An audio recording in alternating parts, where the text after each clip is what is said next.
Olá pessoal, professor Leandro, de volta aí para conversar com vocês sobre criação e manipulação de objetos. Agora que a gente já sabe como criar classes em Java, como estruturar essas classes, qual a sintaxe básica dessas classes, a gente precisa aprender como manipular os objetos dessas classes. A gente agora vai entender como atributos, métodos e construtores na estrutura de uma classe podem ser manipulados através de objetos. A gente já viu e estruturou uma classezinha chamada de automóvel, que tinha uma cor, um modelo, um atributo chamado de ligado, para dizer se ele está ligado ou não, e uma determinada velocidade atual. Esse meu automóvel que eu já defini tem 3 métodos e um construtor. A gente ainda não entrou em detalhes sobre como funciona esse construtor, mas a gente vai entender melhor justamente agora, quando for falar de manipulação de objetos. Bom, como é que a gente cria objetos? Respondendo à pergunta que eu deixei no ar na aula passada, um objeto é criado a partir de um operador, de uma palavrinha reservada chamada de new.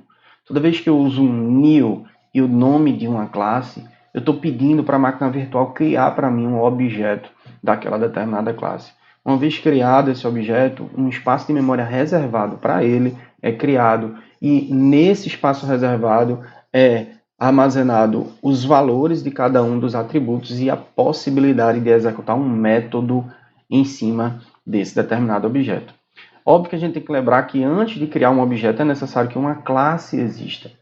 Além disso, a classe, uma vez existindo e você for criar um objeto dela, você precisa executar um construtor. O construtor, como o próprio nome já diz, é o que é executado toda vez que você cria um objeto de uma determinada classe. Para eu criar um construtor, eu preciso definir o nome do construtor como sendo o mesmo nome da classe. Então, essa palavrinha a gente ainda vai ver com mais detalhes em outra aula, na próxima aula, entender a diferença de private e public. Mas por enquanto, vamos abstrair desse detalhe. Dentro do construtor, no corpo do construtor, eu vou definir um conjunto de instruções para inicializar o meu objeto, para colocar valores, para executar qualquer coisa que eu precise dentro do meu objeto. Essas são informações necessárias aí de acordo com o contexto que você vier a trabalhar. Então, para eu criar um objeto de uma classe, 3 coisas acontecem depois que eu executo o new. Eu uso new, nome da classe, e esse pedacinho aqui vai invocar alguns possíveis parâmetros no construtor. A gente vai ver um hands-on daqui a pouquinho, colocando o código na prática disso funcionando. O new é a palavra reservada que justamente ordena a criação do objeto. 3 coisinhas acontecem. A máquina virtual cria um espaço de memória para aquele determinado objeto e armazena uma referência para ele. A máquina virtual executa o construtor e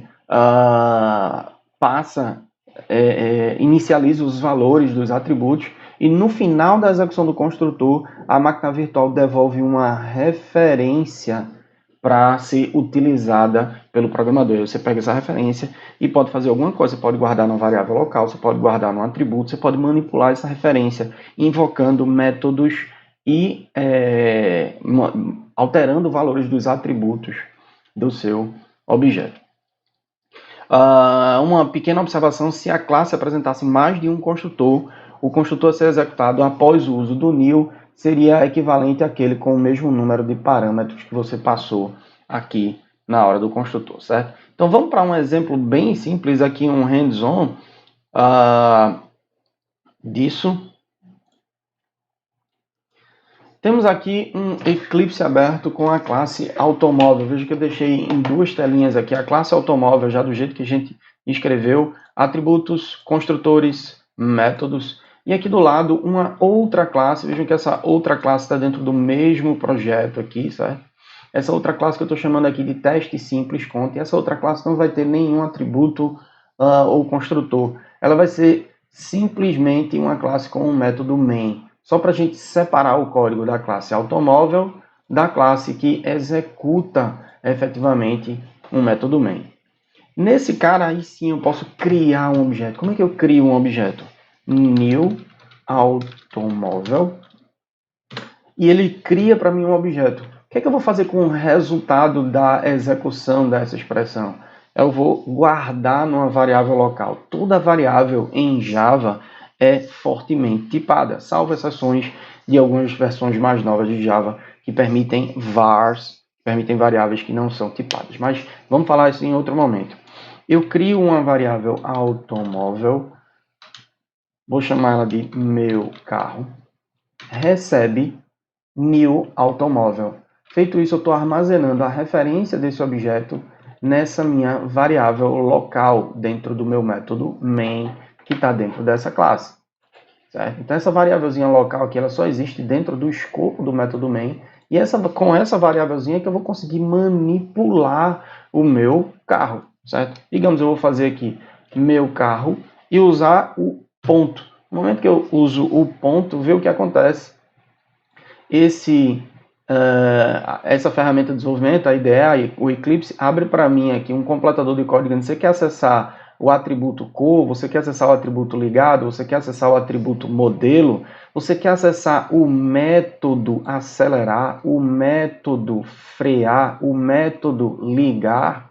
Então, a partir de um objeto, agora sim, a minha classe ganhou vida, eu posso fazer meu carro ponto modelo recebe um determinado valor. Quando eu faço isso, esse espaço de memória vai ter o seu valor do atributo modelo alterado para ser Gol.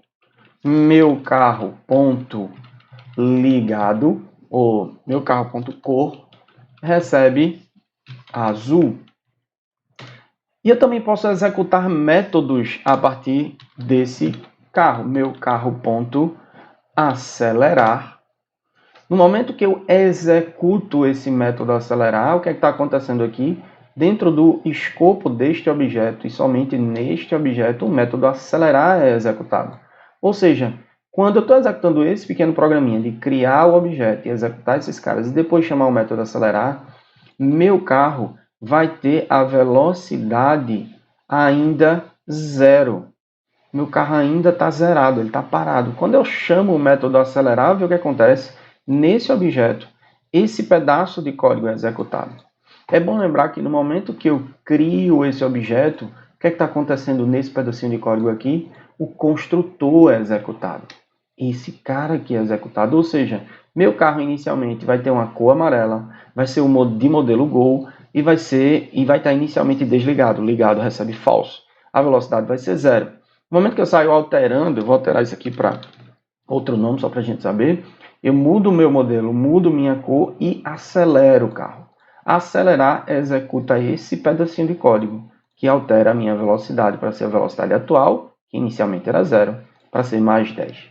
Eu posso fazer isso com vários objetos, certo? Eu posso criar vários objetos. Então, se eu criar aqui um novo carro que eu vou chamar aqui de outro carro, nada impede que esse meu outro carro agora tenha outra cor e tenha o método acelerar também invocado. Então, esse cara aqui vai ser um outro de outra cor. E eu acelero ele duas vezes, de propósito. No meu carro eu acelero somente uma vez, no outro carro, outra referência, outro objeto, outro espaço de memória, eu estou acelerando ele duas vezes. Somente para a gente ver o resultado desse programa, eu vou imprimir sysout, mandar imprimir meu carro, ponto velocidade atual, estou acessando a velocidade atual, e vou fazer o meu outro carro, ponto velocidade atual. Estou acessando somente um atributo desse meu objeto. Quando eu salvo, vi a brincadeira, vou mandar tocar, e aqui embaixo sai o resultado do meu programinha, com a velocidade atual do meu carro é 10 e a velocidade atual do outro carro é 20. Beleza?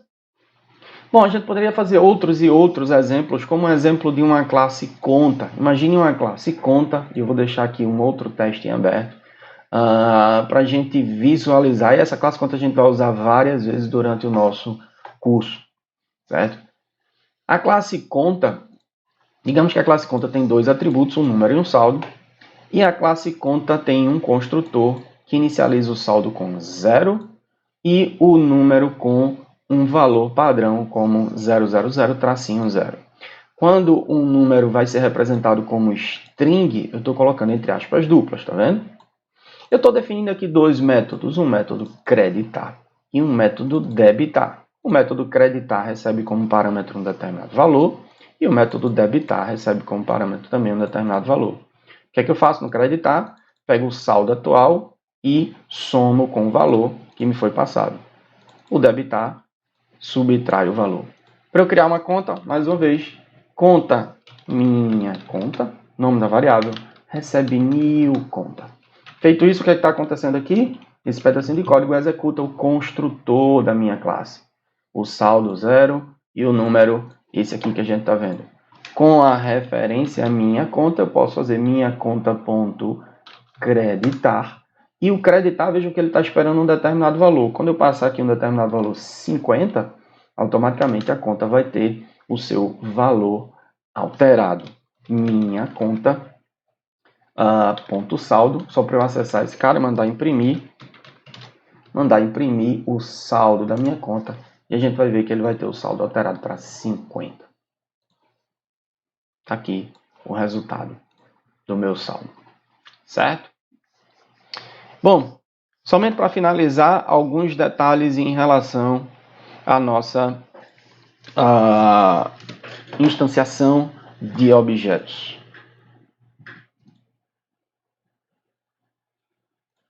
Bom, depois de aprender a criar, criar um objeto, a gente pode manipular esse cara de três formas: armazenar a referência, executar ou invocar métodos, foi o que a gente fez, a gente armazenou na variável local e executou, invocou métodos em cima de um objeto, ou a gente também pode passar a referência desse objeto para alguém, certo? Todo objeto é armazenado em memória como uma referência, tudo é uma referência. Lembre-se que a gente está trabalhando orientado a objeto. Referências também podem ser armazenadas em variáveis locais ou em atributos. Atributos também podem armazenar referências, certo? Então, de uma forma genérica, quando eu faço conta C recebe new conta, eu estou automaticamente fazendo com que C, essa variávelzinha, esteja recebendo uma referência da classe conta, ou seja, um objeto instanciado do tipo conta e vai ser armazenado na minha variávelzinha. Eu estou chamando aqui de C. Beleza, pessoal? Até a próxima e a gente vai falar um bocado mais sobre detalhes de atributos, métodos e construtores na nossa próxima aula. Na próxima aula a gente vai ver mais detalhes sobre atributos, construtores e métodos, além de pouco mais de detalhes sobre manipulação de objetos. Para você que está acompanhando esse curso, deixa o seu like para a gente saber melhor aí como é que está as estatísticas do canal, como é que está o acompanhamento de vocês assistindo nossos vídeos. Valeu, galera. Até mais.